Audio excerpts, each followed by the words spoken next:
সুপ্রিয় দর্শক বন্ধুরা, রথযাত্রায় আর্থিক সংকট কাটাতে করতে হবে আপনাদেরকে এই 4টি কাজ।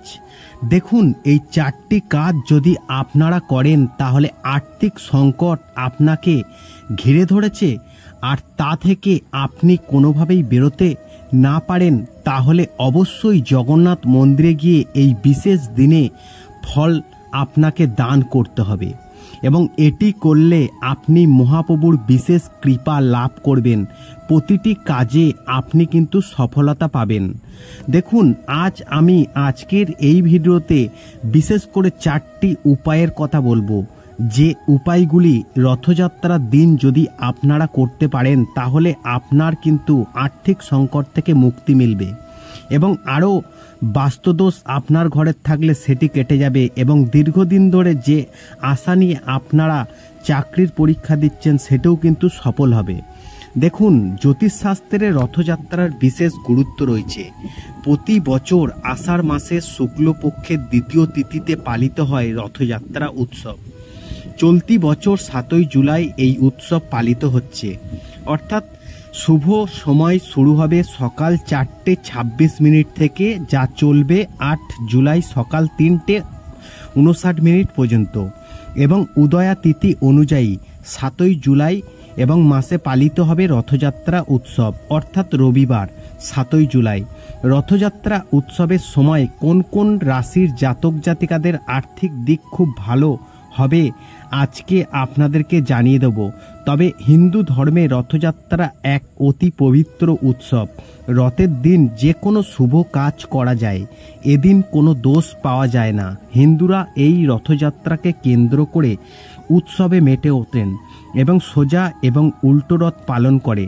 সোজা রথে জগন্নাথদেব ভ্রাতা বলরাম ও ভগিনী সুভদ্রাকে নিয়ে 7 দিনের জন্য মাসির বাড়ি যান, আবার 7 দিন পর ফিরে আসেন এবং ফেরার দিন পালন হয় উল্টো রথযাত্রা।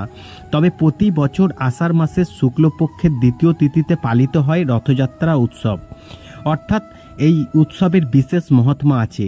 তবে এবছরের রথযাত্রা পড়েছে 7ই জুলাই, রবিবার পালিত হচ্ছে রথযাত্রা উৎসব। তবে এই বিশেষ দিনে আপনি এই প্রতিকারগুলি যদি করতে পারেন আর্থিক সংকট থেকে মুক্তি পাবেন। শুধু তাই নয়, জীবনে অনেক দূর পর্যন্ত এগোতে পারবেন এবং কোনো কাজে পিছিয়ে পড়বেন না। এমনকি সকল কাজে কিন্তু আপনারা সফলতা অর্জন করতে পারবেন। আপনি জানুন এই বিশেষ দিনে আপনারা কি করবেন। প্রথমে যে উপায়টির কথা বলবো সেটি হচ্ছে আর্থিক সংকট থেকে বের হতে কি করবেন এই রথযাত্রার দিন। আর্থিক সংকট আপনাকে ঘিরে ধরেছে আর তা থেকে আপনি কোনোভাবেই বেরোতে না পারেন, তাহলে অবশ্যই জগন্নাথের মন্দিরে যান। যে কোনো মন্দির হতে পারে জগন্নাথের, কিংবা আপনারা সেখানে যাবেন এবং সেটি এখানে গিয়ে ফল একটি দান করবেন এবং আপনি মহাপ্রভুর বিশেষ কৃপা লাভ করবেন। প্রতিটি কাজে সফলতা পেতে মানুন এগুলি। জ্যোতিষ বিশেষজ্ঞদের মতে জীবনে প্রত্যেকটি কাজে সফলতা পেতে আপনি রথযাত্রার দিন জগন্নাথ বলরাম সুভদ্রার হাতে একটি গোলাপ দিন এবং যদি পারেন মালা দিতে পারেন, তবে সেই মালা নিজে হাতে তৈরি করে তবেই তাদেরকে অর্পণ করবেন। এতে দেবতারা কিন্তু খুব খুশি হয়। এবং দ্বিতীয় যে উপায়টির কথা বলবো সেটি হচ্ছে অশুভ দৃষ্টি এড়াতে আপনারা কি করবেন এই রথযাত্রার দিন। আপনার বাড়িতে যদি অশুভ দৃষ্টি ঘিরে ধরে এবং যে কাজেই হাত দেন সেখানেই যদি সফলতা না পান, তাহলে এই বিশেষ দিনে একটি প্রদীপের মধ্যে লবঙ্গ জেলে আপনি মহাপ্রভুকে আরতি করুন। তাহলে আপনার বাড়ির ওপর থাকা সমস্ত অশুভ দৃষ্টি দূর হবে, পরিবারে বিরাজ করবে ইতিবাচক শক্তি। এবং তৃতীয় যে উপায়টির কথা বলবো, কিভাবে বের হবে আর্থিক সংকট থেকে মুক্তি। রথযাত্রার দিন একটি লাল কাপড়ে লবঙ্গ বেঁধে জগন্নাথ দেবের চরণে রেখে দিন। সঙ্গে অবশ্যই দেবেন 1 টাকার একটি কয়েন। এতে আপনার আর্থিক সংকট কিন্তু দূর হবে। এবং চতুর্থ যে উপায়টির কথা বলবো, বাড়িতে কিভাবে আপনারা অশান্তি কমাবেন। নেতিবাচক শক্তির প্রভাবে পরিবারে সমস্যা বাড়তেই থাকছে আর সেই সমস্যাতে আপনি জর্জরিত, তা থেকে বেরোতে চাইছেন, তাহলে অবশ্যই লবঙ্গ পুড়িয়ে বাড়ির 4 কোণে এবং রেখে দিন। খুব সহজেই আপনি অশান্তি থেকে বের হতে পারবেন। এই পবিত্র রথযাত্রার দিন এই টোটকাটি আপনাকে করতে হবে। এবং পঞ্চম যে টোটকাটির কথা বলবো সেটি হচ্ছে মনের ইচ্ছা পূরণ করতে কি করবেন।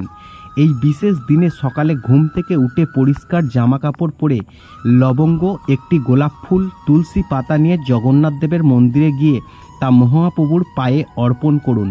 এতে আপনার মনের ইচ্ছা খুব দ্রুত পূরণ হবে।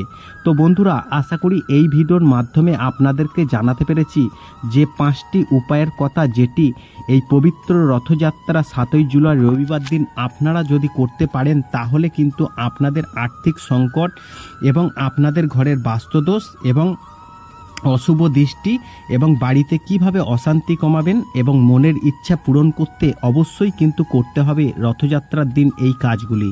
ভিডিওটি ভালো লাগলে লাইক করবেন এবং কমেন্টসে জগন্নাথ দেবের আশীর্বাদ পেতে অবশ্যই লিখবেন জয় জগন্নাথ দেবের জয়।